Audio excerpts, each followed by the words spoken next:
O programa Saber Direito desta semana é com o professor Alessandro Sanches. O curso é sobre direito empresarial. Tem dúvidas sobre o assunto? Mande um e-mail para nós, saberdireito@stf.jus.br. E você também pode estudar pela internet. É só acessar o www.tvjustiça.jus.br. Olá, amigos da TV Justiça. Mais um dia e o nosso programa Saber Direito. Eu sou Alessandro Sanches, professor de Direito Empresarial, e nessa semana estamos conversando sobre as sociedades.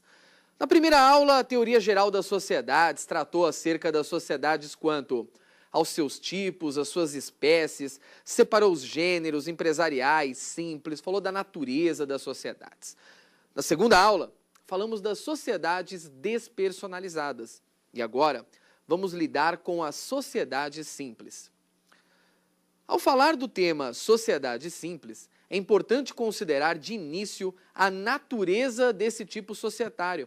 A primeira questão importante nesse item é acerca da natureza e da sua dupla função.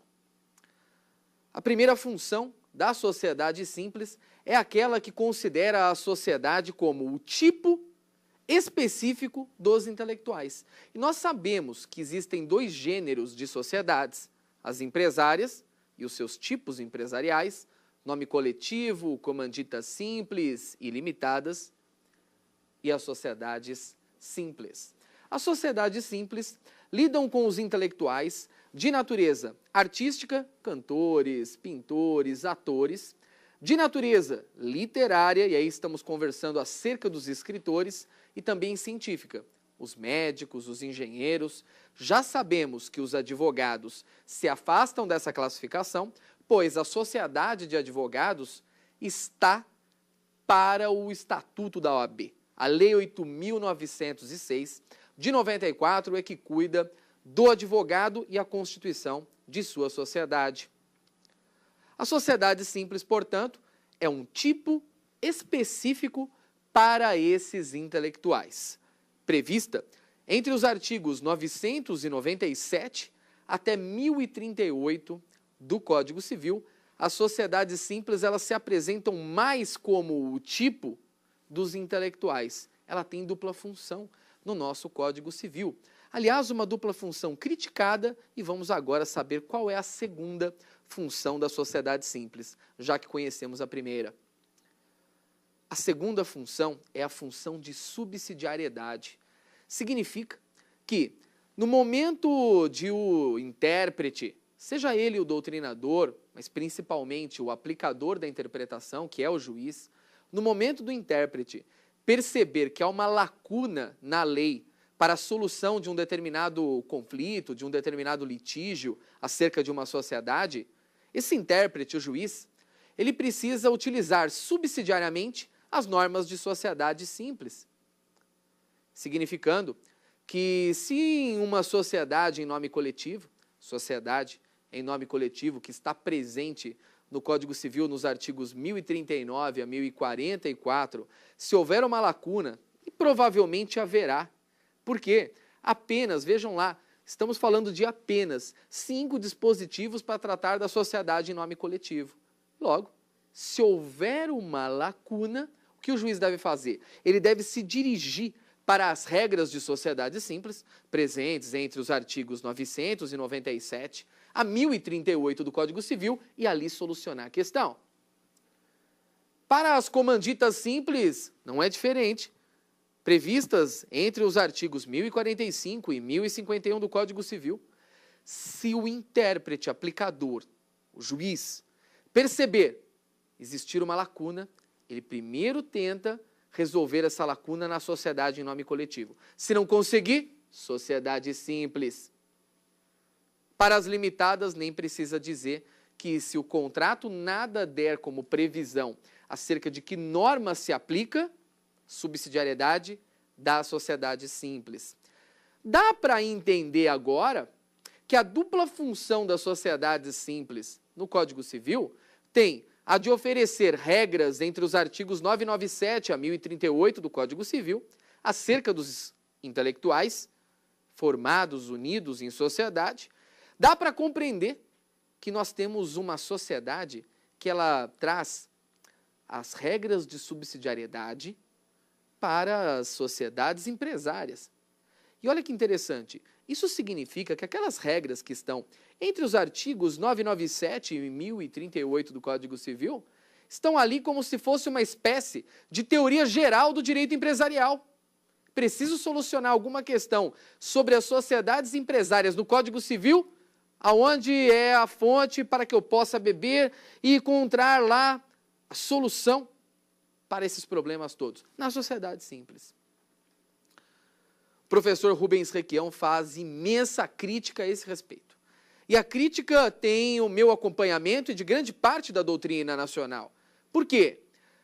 Sociedade simples é uma sociedade que cuida de intelectuais com caráter eminentemente personalista. As sociedades empresárias, sabemos nós, nome coletivo e comandita simples, como a responsabilidade acerca dessas sociedades traz a pessoalidade, traz o patrimônio pessoal dos sócios, ninguém elege esses tipos. O tipo empresarial eleito não é nome coletivo nem comandita, mas limitada. A sociedade limitada faz muito sucesso. E a sociedade limitada, ela é muito distinta da sociedade simples.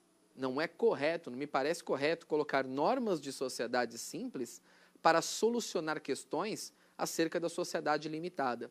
Mas não importa, nós sabemos que é exatamente assim que acontece, é exatamente assim que funciona.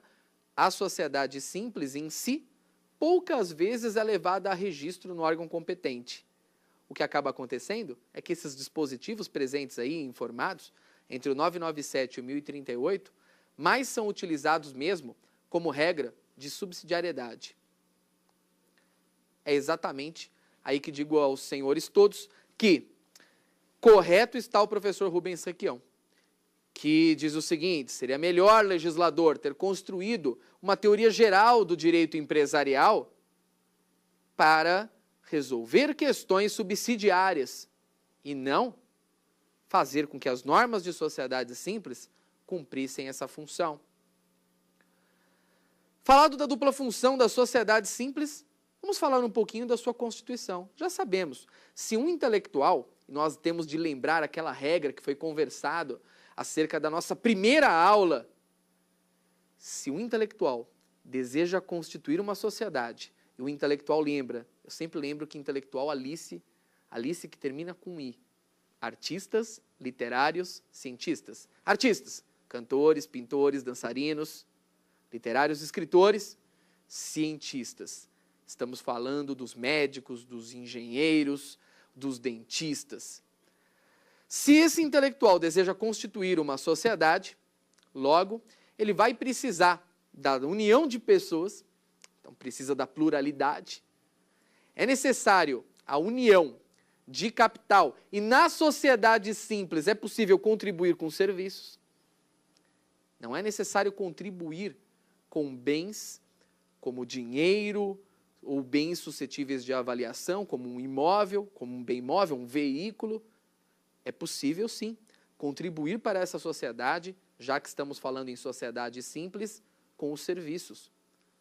Aliás, a sociedade simples lida com os intelectuais e os seus talentos, e o seu talento intelectual profissional.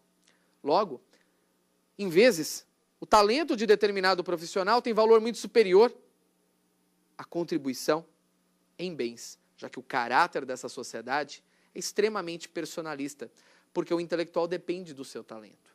Por isso que é possível contribuir não somente com bens, mas contribuir também com serviços. Mais do que unir pessoas e capital, é necessário a contratualidade, e isso vai significar que um instrumento de contrato dará toda a linha das cláusulas mais básicas que uma sociedade simples deve ter. E aí, nós podemos falar na constituição desse tipo societário. A constituição desse tipo societário, que se faz por meio de um instrumento, e que fique bem claro, o simples fato do instrumento de contrato ser ali assinado faz com que existam efeitos entre as partes. Mas, perante terceiros, esses efeitos somente poderão se verificar, logicamente, a partir do momento em que se faz o registro. O registro da sociedade simples pode ser feito em até 30 dias. Há um efeito ex tunc, portanto retroativo. E se o registro ele é tomado, a título de exemplo, 15 ou 20 dias depois da constituição do instrumento de contrato social, a retroação aos efeitos em relação ao dia em que esse instrumento foi assinado, para desconsiderar a hipótese de irregularidade. Ela não está irregular.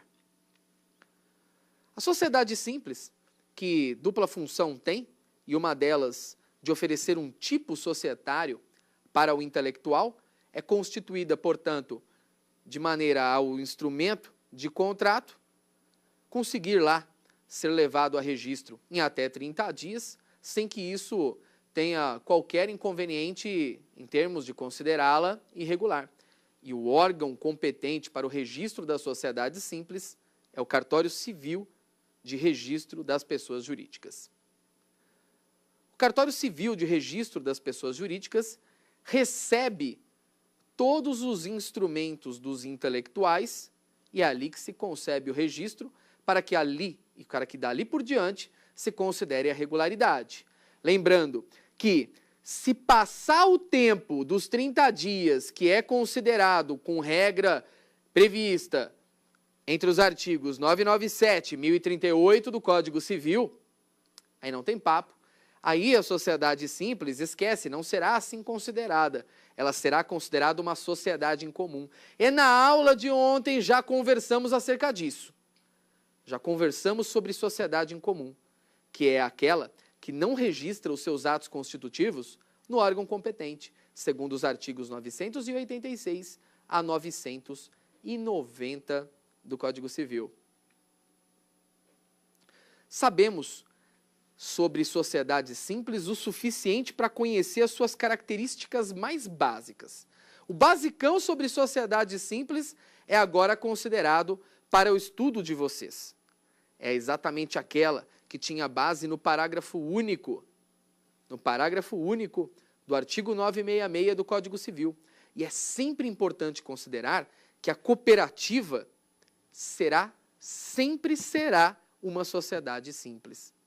Não há que se falar em cooperativas que não sejam constituídas por sociedades simples. Fechada essa questão e conversado aí acerca das suas características básicas, vamos agora adentrar alguns temas de sociedade simples que começam a demonstrar qual é o caráter de seu desenvolvimento. E conhecer a sociedade simples vai ser de mais importante para você e para o seu projeto. Por quê?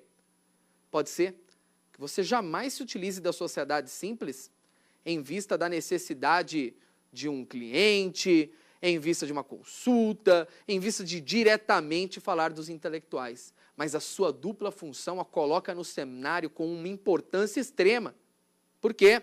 Para solucionar uma questão de omissão que exista acerca das limitadas, é a sociedade simples que vai resolver. Um exemplo importante é o contrato social. As cláusulas que devem fazer parte de um contrato social estão no artigo 997 e os seus incisos. Um contrato social de sociedade simples.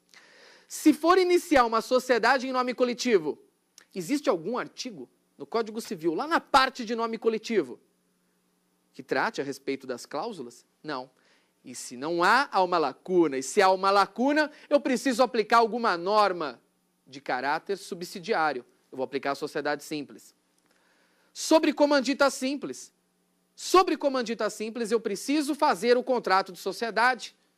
Sei que, não existindo regra, eu vou para nome coletivo.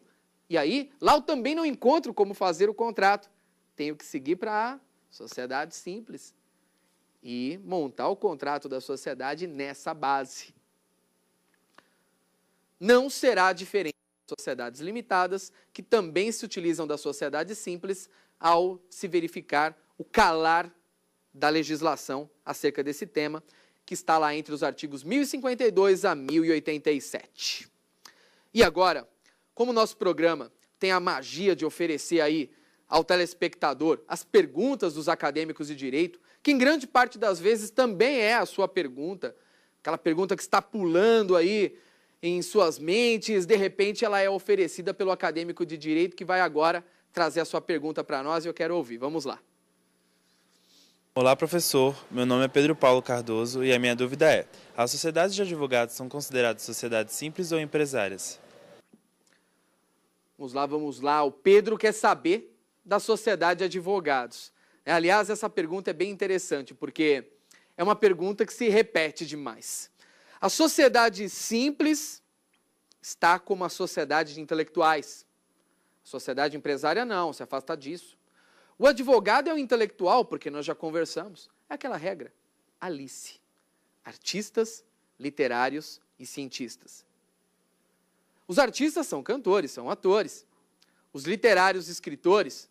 E os cientistas, médicos, engenheiros e também os advogados. A sociedade de advogados, ela tem uma espécie ali considerada na Lei 8.906 de 94, em que a responsabilidade é ilimitada, e aí significa que a sociedade de advogados responde primeiro, caso tenha contraído uma determinada obrigação. Responde primeiro a sociedade de advogados.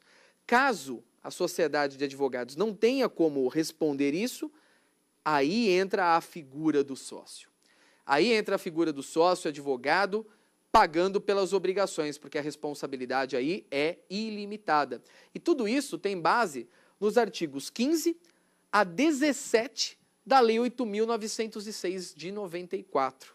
Artigos 15 a 17, que é o Estatuto do Advogado. Então, muito embora a sociedade de advogados seja uma espécie de sociedade simples, a primeira norma que verificaremos a questão é o Estatuto da OAB, é o Estatuto do Advogado, que inclusive leva a registro a sociedade de advogados para o Conselho Seccional. O Conselho Seccional da OAB é que recebe os registros das sociedades de advogados.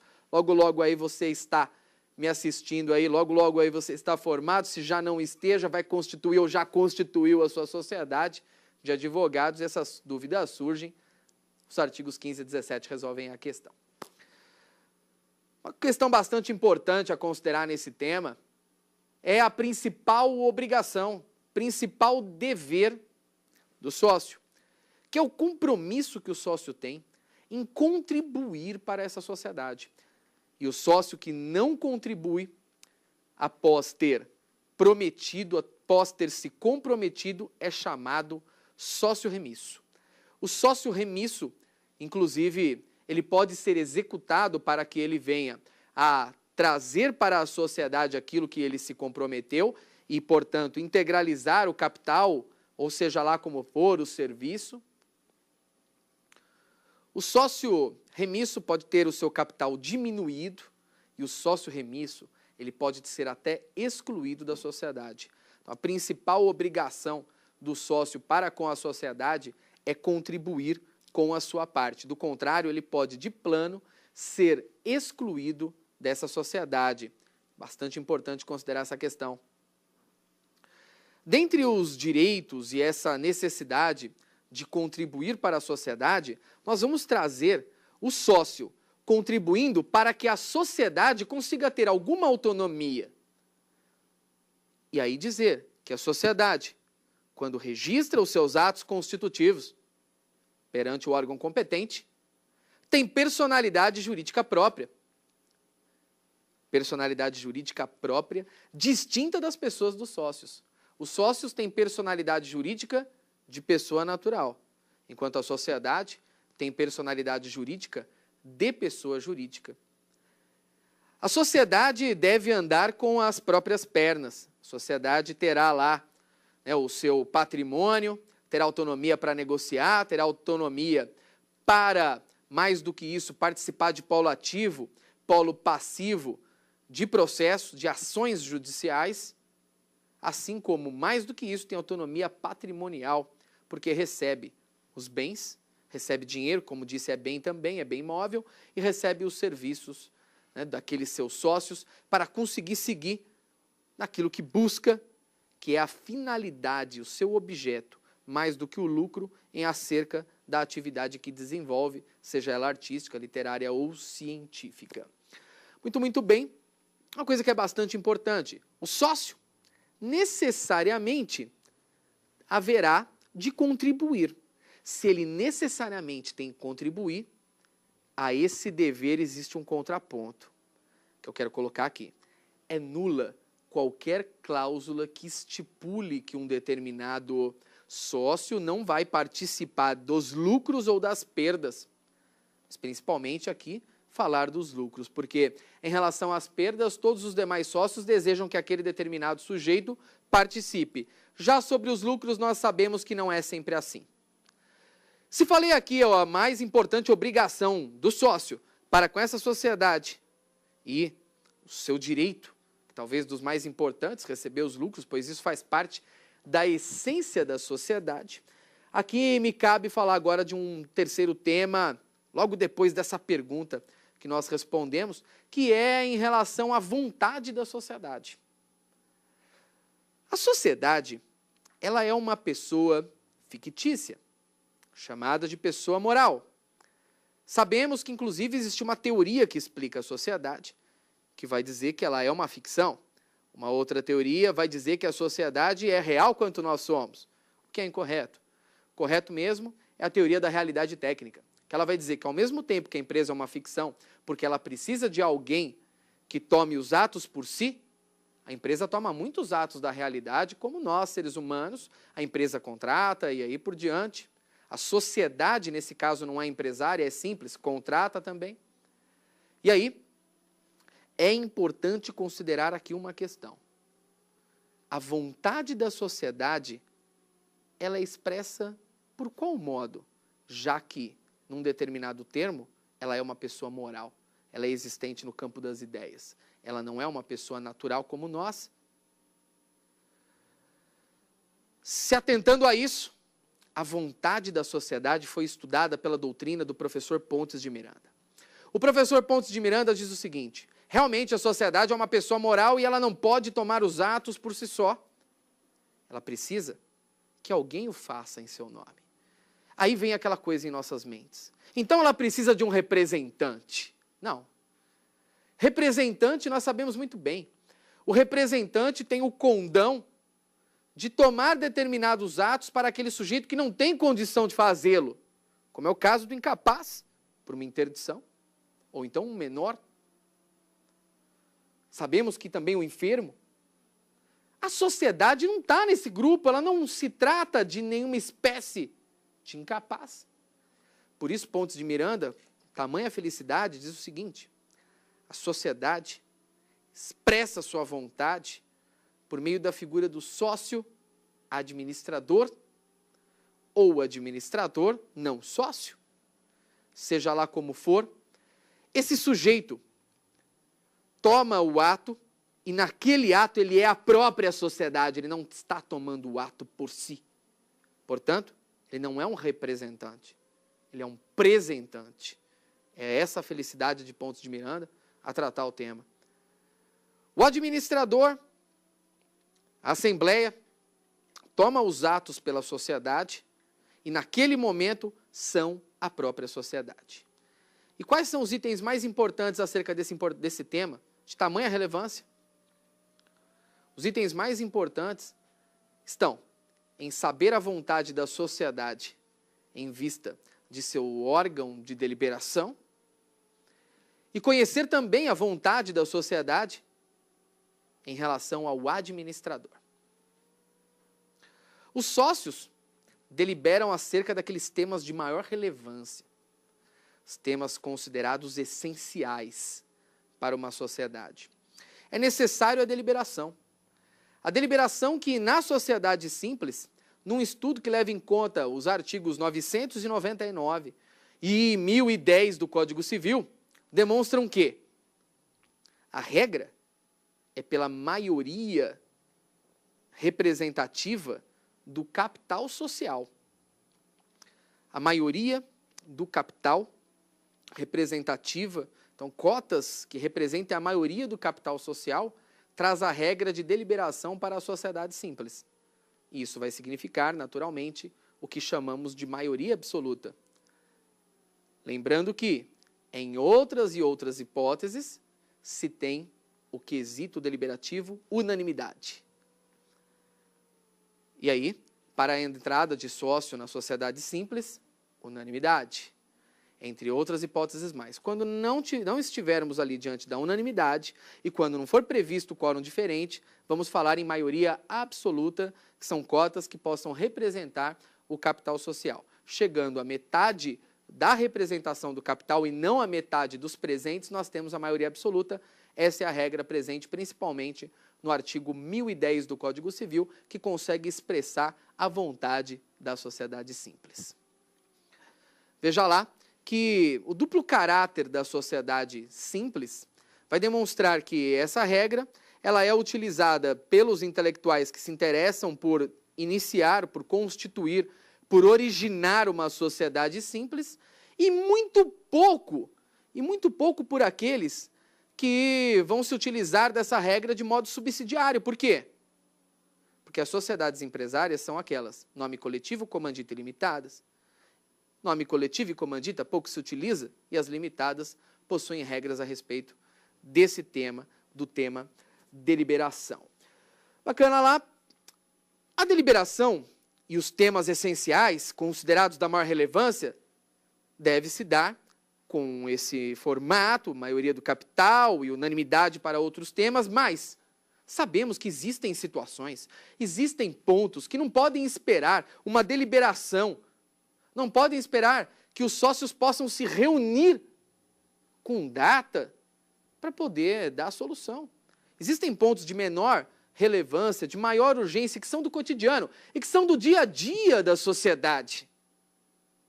E aí, não dá para esperar. Quem é que representa nesse momento a vontade da sociedade? Melhor, quem apresenta a vontade da sociedade, segundo Pontes de Miranda? Aí estamos por considerar a figura do administrador. O administrador, na sociedade simples, ele é o sujeito que toma os atos em nome da sociedade, naqueles pontos de menor relevo. A partir do estudo dos artigos 1010, então 1010 e seguintes, é possível considerar isso.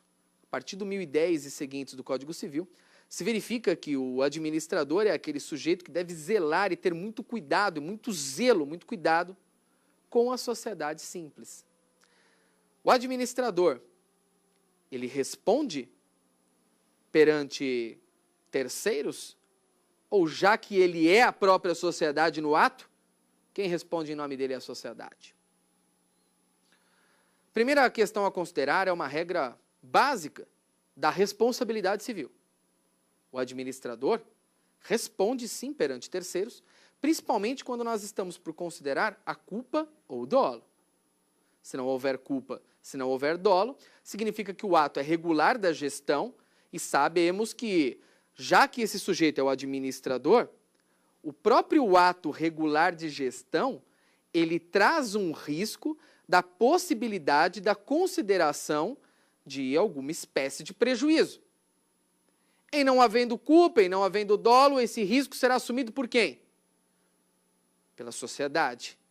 Quando eu digo quem, eu utilizo esse pronome, o pronome é aquele que a gente sempre utiliza acerca de perguntar de uma pessoa, faço certo, porque é a sociedade personalizada, após o registro no órgão competente, no cartório de registro civil das pessoas jurídicas, a sociedade é uma pessoa.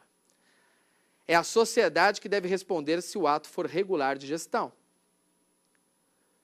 Se estivermos diante de culpa, ou se estivermos aí diante de dolo, culpa já resolve, um ato de negligência, de imprudência ou de imperícia, o administrador responderá.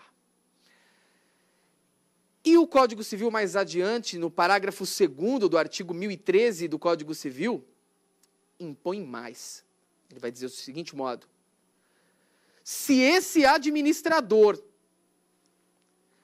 devia saber, mais do que sabia, devia saber que estava agindo em desacordo com a maioria, só por isso ele será responsabilizado.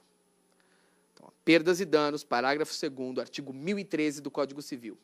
Para o administrador que devia saber, ou seja, o devia saber impõe a ele a responsabilidade de perguntar aos demais. Se ele não perguntou aos demais qual era a vontade do sujeito, significa que por si só ele já age em desacordo, tem no mínimo culpa e é responsabilizado.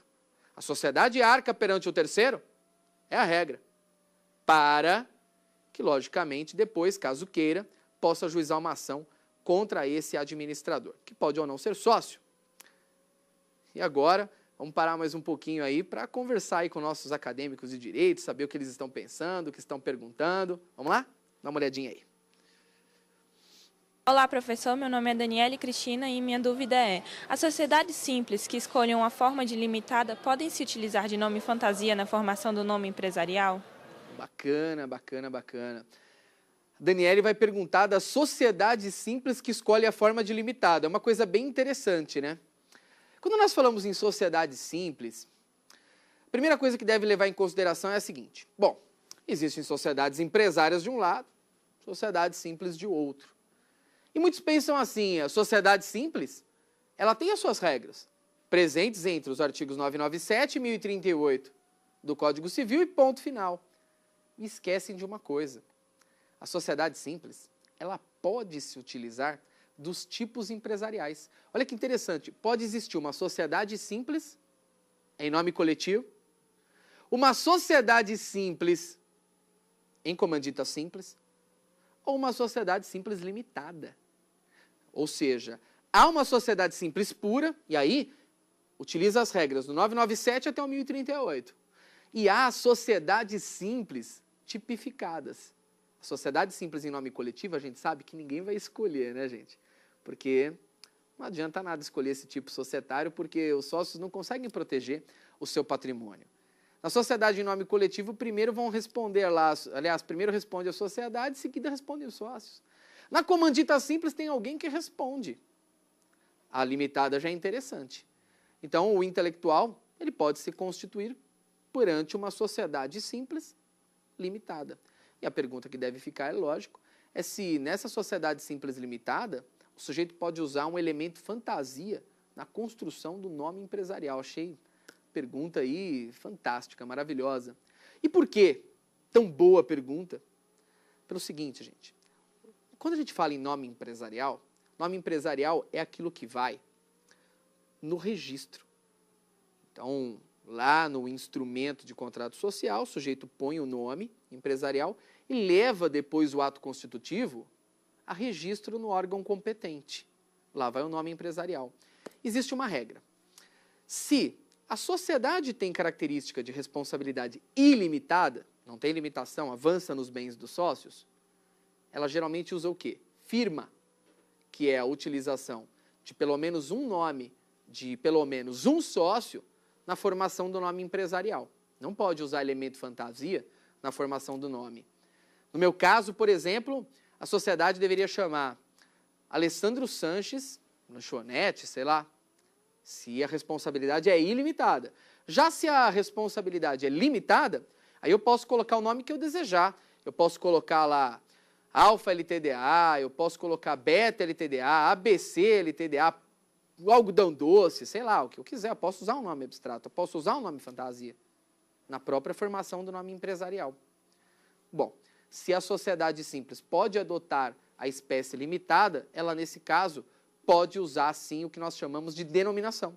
Denominação é a utilização de um elemento fantasia na construção, na formação do nome empresarial. E aí, olha que interessante. Importante, não confundam jamais o nome empresarial, que é aquele que vai no ato, no instrumento de contrato, o ato constitutivo da sociedade, com aquele título que vai na fachada da empresa. Não confundam com aquele título que vai lá em cima na fachada da empresa. Lá não interessa o tipo societário. Pode ir elemento fantasia quanto quiser. Ou seja, uma empresa ilimitada talvez tenha de ter o meu nome, Alessandro Sanches Lanchonete. Mas lá, na fachada da empresa, eu posso usar um elemento fantasia, porque aquilo não chama nome empresarial. aquilo chama título do estabelecimento. Gostei muito da pergunta, fiquei muito satisfeito. Então, vamos seguir e vamos continuar tratando aí da administração desse tipo societário. E quando tratamos da administração e do zelo que o administrador precisa ter para com a sociedade, nós cuidamos da responsabilidade, que, como disse, ato regular de gestão não responsabiliza o administrador. Já quando se trata de culpa ou dolo, e aí quando o sujeito inclusive devia saber que estava agindo em desacordo com a maioria, aí nesse caso, sem dúvidas, existe a necessidade de responsabilizar esse administrador. Certa vez em um certame até veio uma pergunta bem interessante em que um sócio, ele sabia que os demais não desejavam adentrar aquilo que é uma nova tecnologia, Blu-ray, e os sócios não queriam, existiam e-mails que demonstravam isso. Mais do que isso, havia testemunhas, funcionários que presenciaram essa conversa. E mesmo assim ele investiu na tecnologia e deu um maior prejuízo para a sociedade. E a resposta é que esse administrador responde perante a sociedade. A sociedade, ela teve de arcar com esse prejuízo, mas é lógico, arcou perante o terceiro. Depois ajuiza a ação para demonstrar o direito de regresso contra aquele determinado sócio que causou prejuízo lá de tamanha monta para essa sociedade. Muito bem, quando tratamos aí dessa questão e falamos acerca do administrador, nós começamos agora a adentrar um tema muito interessante, que é o tema da teoria Ultra Vires Societatis. Quando falamos em teoria Ultra Vires Societatis, a primeira coisa que vem é esse nome é alguma coisa alienígena, mas nós sabemos que esse nome ele tem sim origem estrangeira, não é da nossa língua, e a teoria Ultra Vires, ela vai significar que estamos cuidando de um ato que está acima dos poderes do administrador e contra a vontade da sociedade. Então, os atos ultra vires societatis são os atos contrários à vontade da sociedade e fora dos poderes do administrador. A teoria dos atos ultra vires societatis é mega polêmica. Saibam disso. A polêmica é grande por quê? A polêmica é imensa, é tamanha, já que, nesse caso, como a sociedade não deu poderes para aquele determinado administrador, e aquele administrador, como se fosse a própria sociedade, contratou com terceiros, olha que interessante, o terceiro, se quiser cobrar o prejuízo que teve, vai ter que cobrar o administrador, porque a sociedade não responde. Como pode, né? O administrador está tomando o ato como se a sociedade fosse. Naquele momento ele é a sociedade. Mas estamos considerando o quê? Esse sujeito extrapolou seus poderes. Havia ali uma cláusula que dizia, você, esse administrador, só pode comprar até R$200 mil sem pegar lá a autorização dos demais. Passou disso, ele não tem esse poder. E, de repente, um terceiro vai lá, contrata com aquele determinado administrador, e aí ele adquire, ele compra 500 mil. O terceiro se sente prejudicado porque não conseguiu receber, e aí ele vai tentar receber da sociedade, e a sociedade diz, não, esse ato foi contra a vontade da sociedade. Extrapola os poderes daquele sujeito administrador, e se você, terceiro, assumiu compromisso com ele, se vire com ele, porque a sociedade não responde por isso. Deu para ver que a coisa é polêmica. Muitos países não usam a teoria ultra vires e nós a utilizamos de modo parcial. De modo parcial porque, em regra, nós já conversamos aqui. Em regra, ato regular de gestão, a sociedade assume todo compromisso, culpa ou dolo por parte do administrador, a sociedade assume o prejuízo e depois exerce o seu direito de regresso contra o sócio, e nos atos ultra vires, que estão elencados no parágrafo único do artigo 1015 do Código Civil, então nos atos ultra vires, a sociedade se exime. Vamos saber os limites dos atos ultravires. O parágrafo único do artigo 1015, ele demonstra 3 incisos, em que nesses incisos se verifica o afastamento da sociedade. Olha que interessante. O prejuízo será oposto ao terceiro que vai buscar o administrador. É o que tem para o terceiro. Bom, vamos saber os limites disso tudo. O primeiro inciso vai dizer o seguinte: se a limitação de poderes daquele administrador estava prevista e é devidamente averbada nos atos constitutivos registrados da sociedade, significa que os poderes do administrador estavam ali considerados no papel e de forma pública para tudo e para todos. Logo, se o terceiro contratou com o administrador, se deu muito mal. No segundo item, esse item é complicado, porque vai dizer o seguinte: se for possível provar que a limitação de poderes era de conhecimento do terceiro, que contratou com a sociedade, nesse caso aí com o administrador, é o administrador que vai arcar com isso, a sociedade não. Vai ter que fazer alguma prova de caráter documental, mais do que uma prova, é o conjunto que vale.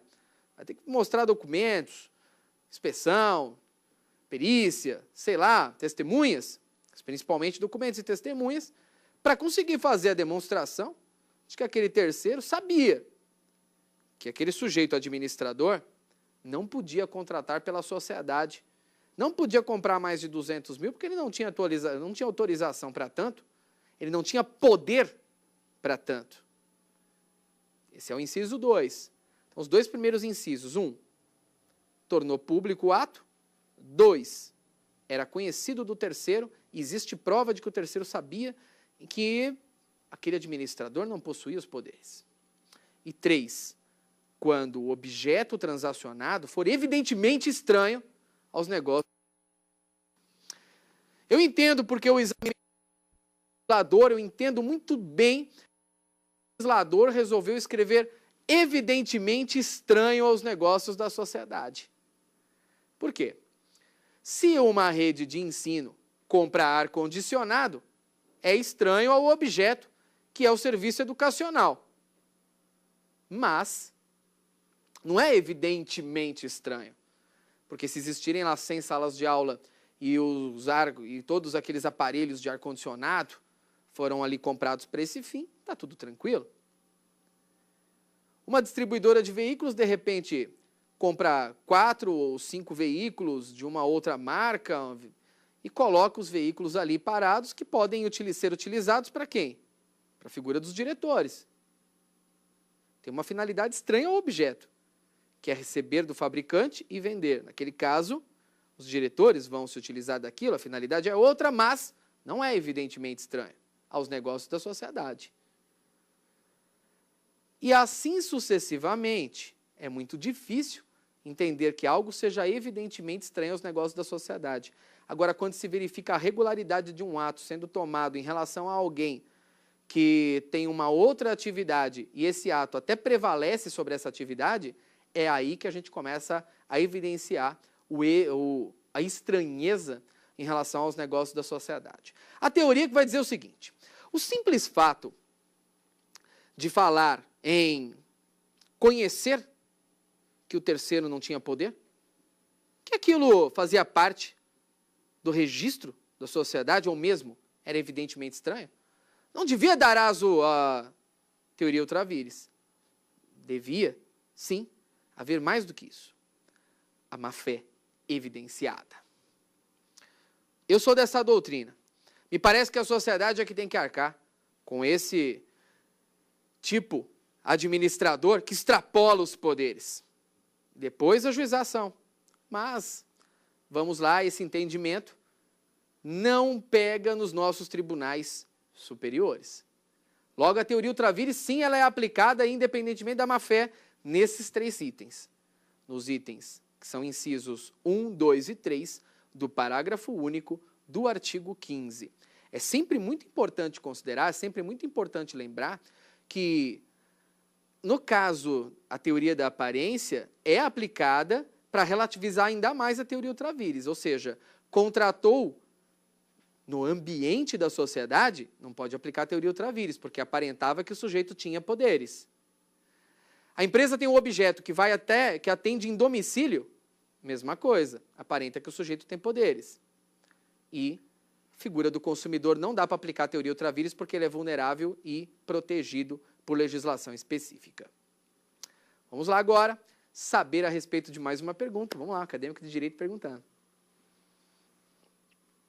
Olá, professor. Meu nome é Fernanda Farias e a minha pergunta é: as sociedades simples podem se constituir como sociedades simples? Pergunta parece estranha, né? Mas é muito boa. A sociedade simples pode se constituir como sociedade simples? A pergunta dela é a seguinte: quando nós olhamos para uma sociedade empresária, não existe uma sociedade empresária pura. A sociedade empresária, ela tem que ser nome coletivo e limitada. Comandita simples e será mista, ou limitada. Não existe uma sociedade empresária pura. Tem que se constituir por uma dessas espécies. Já no caso da sociedade simples, existe a sociedade simples na forma simples, que é a pura, a sociedade simples na forma nome coletivo, que é aquela com responsabilidade ilimitada. Existe a sociedade simples em comandita simples, que é a mista, e a sociedade simples na forma limitada. E a sociedade simples na forma limitada. São essas as considerações aí que devem trazer aí para nós uma elucidação dessa pergunta que é realmente muito interessante. Bom, agora, o que essa pergunta me ajudou é adentrar no tema da responsabilidade dos sócios.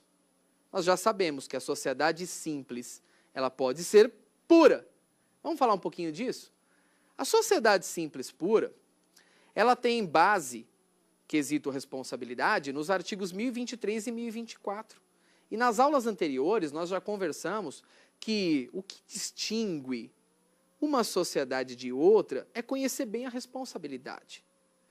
A responsabilidade tem base nesses dois dispositivos aí ofertados, que vão trazer o seguinte. Primeiro deles, eu vou falar do 1024.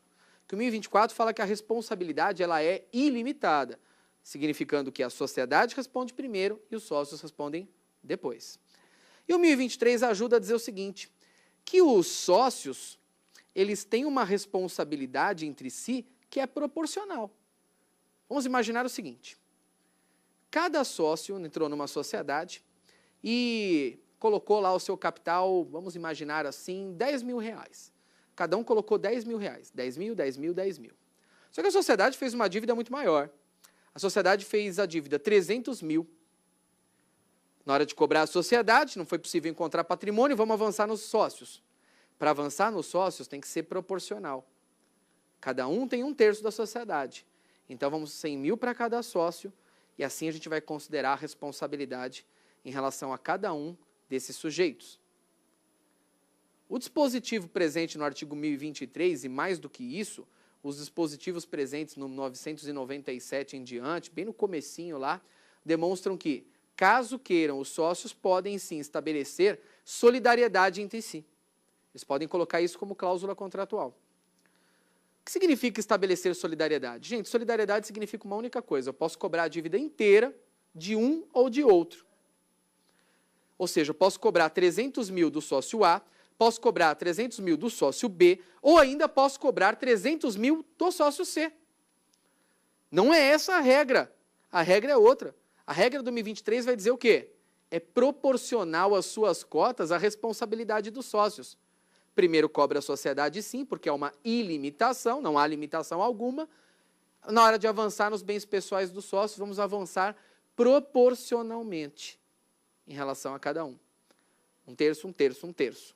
E haverá a possibilidade de responsabilidade solidária, sim, se cláusula contratual for nesse sentido. Se a sociedade escolher um dos tipos societários empresariais, e a sociedade simples pode escolher os tipos societários empresariais, aí vai assumir a responsabilidade daquele tipo. Sociedade em nome coletivo, a responsabilidade é ilimitada, a sociedade responde primeiro e os sócios respondem depois. Comanditar simples é mista. Tem o sócio comanditado, e aí é o sócio com responsabilidade ilimitada, manda mais, tem mais poder, também tem mais responsabilidade. Primeiro responde a sociedade, depois os bens pessoais do comanditado. E os bens pessoais do comanditário não respondem, porque esse aí, o outro, tem responsabilidade limitada. É uma sociedade mista que prevê duas categorias distintas de sócios. Por final das contas, nós temos a própria limitada. Então, se o sujeito escolheu uma sociedade simples do tipo limitada, significa que, após o pagamento de suas partes ali para a sociedade, portanto, recebe lá, né, o valor que deve se constituir como o seu capital, não é mais possível avançar no patrimônio pessoal dos sócios. Fechamos lá a questão. Então, o resumo de nossa aula demonstrou que a sociedade simples tem dupla função, natureza de tipo para os intelectuais e subsidiariedade para os demais, é constituída como o seu registro no cartório civil das pessoas jurídicas. Conversamos acerca da principal obrigação do sócio de sociedade simples, claramente que também do seu principal direito, que se relaciona ao lucro e que nula cláusula que estipule coisa em formato contrário. E é importante também considerar os administradores, a vontade da sociedade e, principalmente, a teoria ultra vires e a responsabilidade da sociedade simples, que pode seguir o formato da sociedade simples pura ou das sociedades simples tipificadas. Te aguardo para o nosso próximo encontro, para a nossa próxima aula, Energia Astral lá em cima. Tem dúvida sobre o assunto? Mande um e-mail para nós, saberdireito@stf.jus.br. E você também pode estudar pela internet. É só acessar o www.tvjustiça.jus.br.